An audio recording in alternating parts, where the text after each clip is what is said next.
Les conflits mondiaux bouleversent l'économie en détruisant les infrastructures, en interrompant les échanges commerciaux et en provoquant une forte inflation et bien sûr une hausse des prix.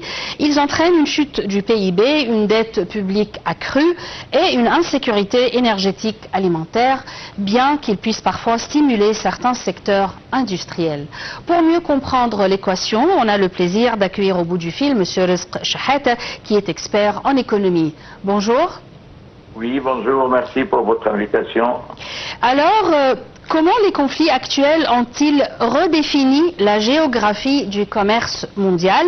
Et sommes-nous passés d'une logique de coût minimal à une logique de sécurité maximale? Oui, beaucoup de monde croit que le détroit d'Ormuz, c'est juste une histoire d'énergie et de gaz et de pétrole. Mais il y a aussi beaucoup d'industries qui sont basées et qui passent. Donc il y a des usines qui fabriquent les engrais agricoles et du coup ça peut affecter aussi l'économie agricole. Ceci est très grave au niveau international pour beaucoup de pays qui ont besoin, qui dépendent de ces engrais pour pouvoir récolter leur agriculture. Et du coup, il n'y a pas que l'énergie seulement, il y a d'autres aspects justement. Il y a aussi le fait qu'en Iran, ils vont à la Chine avec la monnaie chinoise, ce qui fait que l'équation pétrodollar aussi, elle est touchée. Oui, bien sûr. La guerre est souvent synonyme de flambée des prix des matières premières. Dans quelle mesure ces chocs sont-ils structurels ou simplement conjoncturels? Vous savez, le transport et l'énergie, c'est les deux éléments majeurs dans le coût de fabrication de n'importe quel produit. Oui. Et donc, quand ces produits-là sont rares ou que leur prix augmente, ben, ça va se refléter forcément sur le produit final des pénis que le consommateur va le chercher. Donc, une augmentation générale de prix.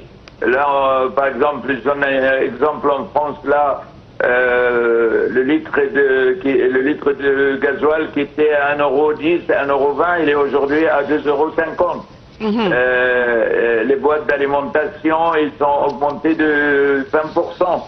Le riz, les matières premières et tout ça, tout augmente. Et bien sûr, l'économie elle a été attaquée de plein fouet dans cette crise.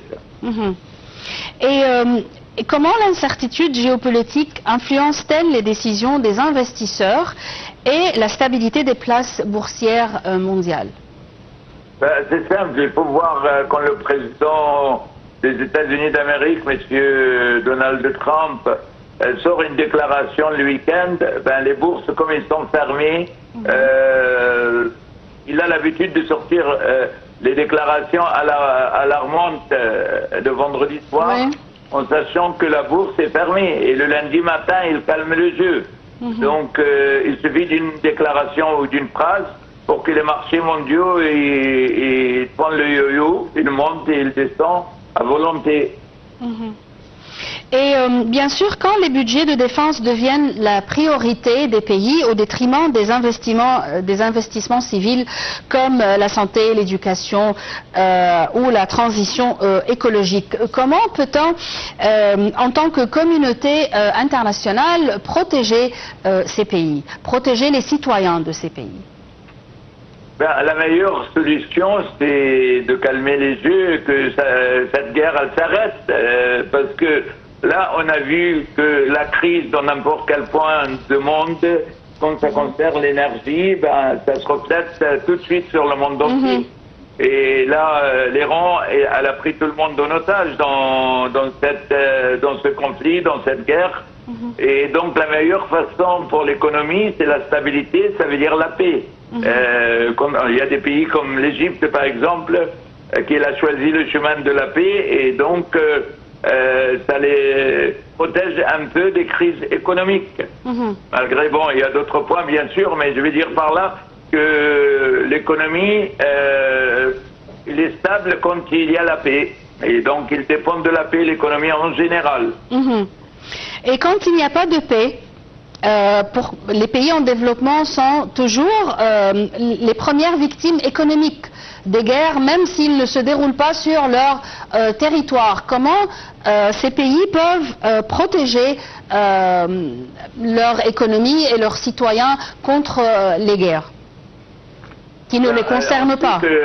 On sait que l'inflation est l'ennemi numéro un de n'importe quel gouvernement dans le monde. Oui. Et l'inflation, bien sûr, dans les pays qui ne sont même pas dans la guerre, je peux donner encore un exemple sur l'Égypte, elle est affectée, mais chaque pays a là ses spécificités. Nous, ce qui nous intéresse en Égypte, par exemple, c'est le canal du Suez, qui est le revenu principal pour l'Égypte. Alors du coup, quand il y a des menaces sur le golfe de Bab el-Mandab, au sud de la mer Rouge, eh ben, ça affecte directement le canal du Suez.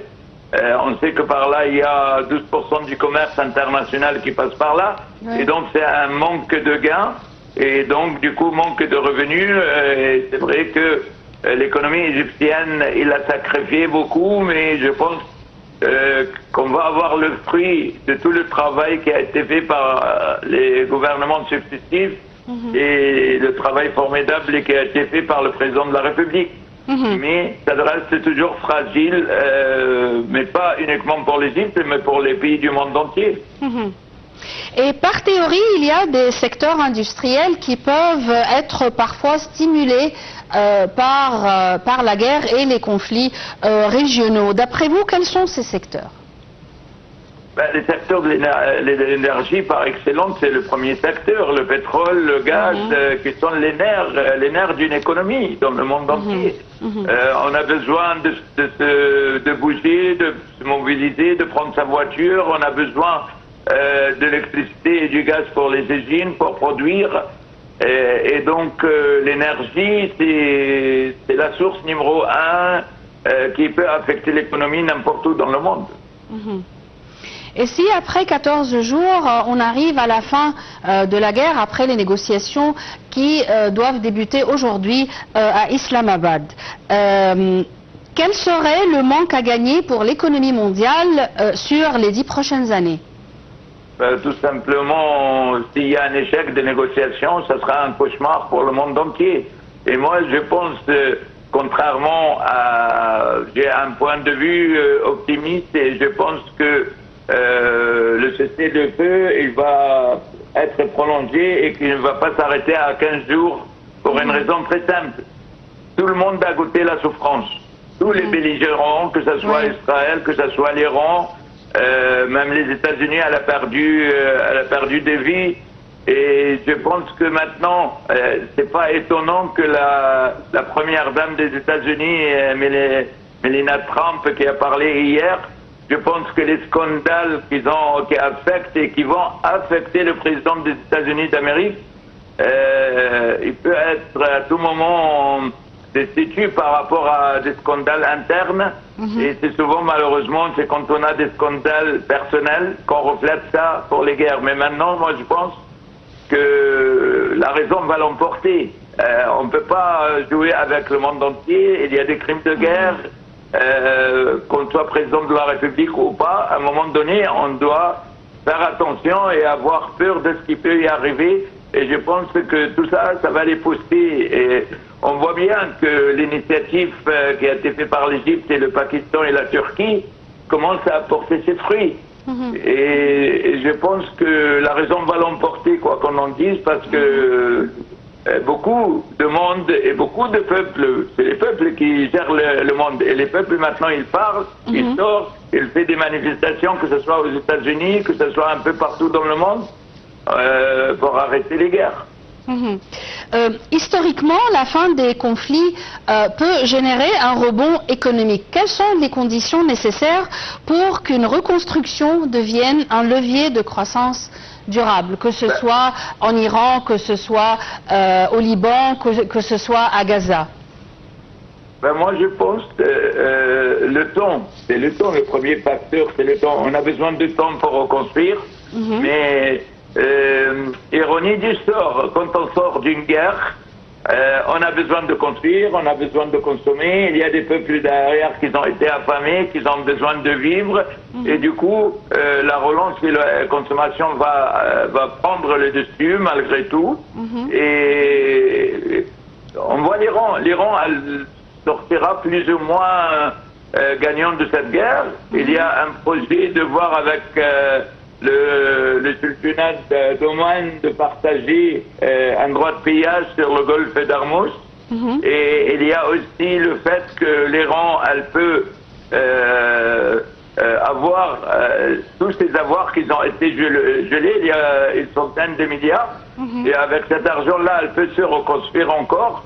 Et c'est bon, je veux dire, le peuple iranien, il a dit son dernier mot, il est sorti sur le site civil pour dire, envoyer un message aux États-Unis. C'est pas qu'en nous frappons qu'on va changer de régime. On change de régime quand on a envie de changer le régime et pas par la force des États-Unis. Et ça, c'est le plus grand message qu'on a eu dans ce conflit, que le peuple iranien, à un moment donné, en fait, M. Trump et M. Netanyahu, ils ont espéré changer de régime en tuant tous les têtes de régime. Et malgré tout cela, le régime il est encore là. Oui. Et il restera, je pense. Il restera en ce moment, moi je pense qu'il restera. On voit que M. Trump, chaque jour, il dit une déclaration contradictoire. Et là, il jure sur la sagesse des gens actuels qui dirigent l'Iran. Et je pense que lui, c'est l'intérêt qui l'intéresse, que ce soit son intérêt personnel ou les intérêts des États-Unis d'Amérique. Mais dans les deux cas, il est obligé de traiter avec ce régime. Et puis là, bon, tout le conflit avant, c'était sur les bombes nucléaires. Mais les missiles aussi, maintenant, ils ont un effet aussi stratégique qu'une bombe nucléaire, tout simplement. Oui. Et si on veut interdire l'Iran à avoir ces missiles, ben, on va interdire la Chine, la Russie, la Corée du Nord, les États-Unis elles-mêmes et Israël aussi. Je veux dire, les missiles, tout le monde a des missiles aujourd'hui, ce qui a changé la donne stratégique d'une guerre. Merci beaucoup, Monsieur Shahata. Je répète que vous êtes expert en économie. On a essayé de comprendre l'équation économique dans le monde. On a essayé de vous expliquer les derniers développements concernant la guerre au Moyen-Orient, la trêve, les discussions ou les négociations qui doivent débuter aujourd'hui à Islamabad, au Pakistan. Restons optimistes et restez sur Nile TV International pour plus d'informations, de couverture en direct concernant cette crise. Mesdames et messieurs, merci pour votre attention et à la prochaine.